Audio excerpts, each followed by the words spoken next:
It's Friday. The weekend is almost here. What a wonderful time to be alive. And that's exactly why I want to talk about passing away. But no, on a more serious note, I do want to talk about estate planning today. A somber topic, but something that is often overlooked.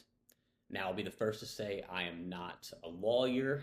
We do not do any kind of estate planning work, but we spend enough time going through these with clients and talking about their goals, and it is hugely important and often overlooked. Now, this is important whether you are older and more experienced in life, or if you're younger, you have young children. And in a class that we teach, I spend about 2 hours talking about this. So I figured the most effective use of time this morning is just to simply share what me and my wife are doing currently. So we have an attorney here in town we went to go see, specializes in estate planning. And the important things we wanted to figure out is, first off, what's going to happen with our kids. So it can be your kids, grandkids, but it's very important to spell out exactly who's going to take care of them, because you may have differing ideas and opinions, and it's very important to have that talked about. So for us, we have very good friends here in town, and those are going to be the guardians of our children should something, God forbid, happen to both of us. The reason for that, we wanted them to stay here locally. So again, it needs to be a conversation that you're having between you and your partner. But another very important aspect of it on the financial side of things. So this is what I do for a living. I enjoy it. I'd like to think I'm pretty good at it.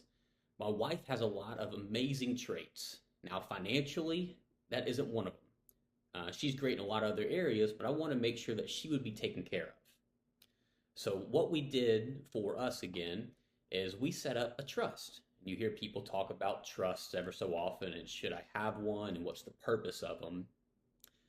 But our train of thought was, if something, God forbid, should happen to me, I would hope that she would get remarried. I would hope that she would continue to have a long and healthy life with someone else if I'm no longer around.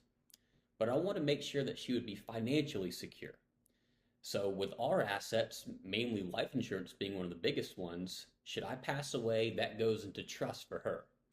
And bless her, we have 3 trustees who are all financial planners, so they'll make sure that she is well looked after.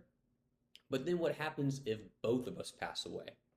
So if both of us were to pass away, all money funnels into a trust for our children. So I have a daughter, Blakely, who's 2.5, a son, Max, who is 9 to 10 months old. And I know when I was younger that I wasn't always great at making money decisions. So we set it up again where there are multiple trustees that will help with expenses along the way, health, education, well-being. But we wanted to structure it in a way that they would get money when they're a little bit older in life and at predetermined ages, or if they met certain barometers.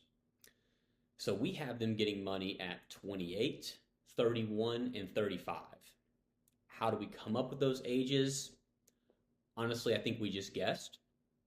But it was important to me to say, hey, I don't want a 19-year-old, the age of majority here in Alabama, to get a huge lump sum of money. So these are all considerations that you guys need to be thinking about and make that an important line item in your life. Now, one last note I will say, people think this is really expensive to do. So depending on the law firm you use, we have a couple great relationships with attorneys here in town. I personally like ones that have a predetermined set price. They say, hey, if we're just doing, will, power of attorney, living will, medical directive, here's the cost. I like that model as opposed to getting charged on an hourly rate. Just find something that you're comfortable with. And yes, we will come back and talk in depth about more aspects of estate planning, but I wanted to at least share what we're currently doing, and maybe that'll inspire someone else to go out and take the same path. Have a great weekend.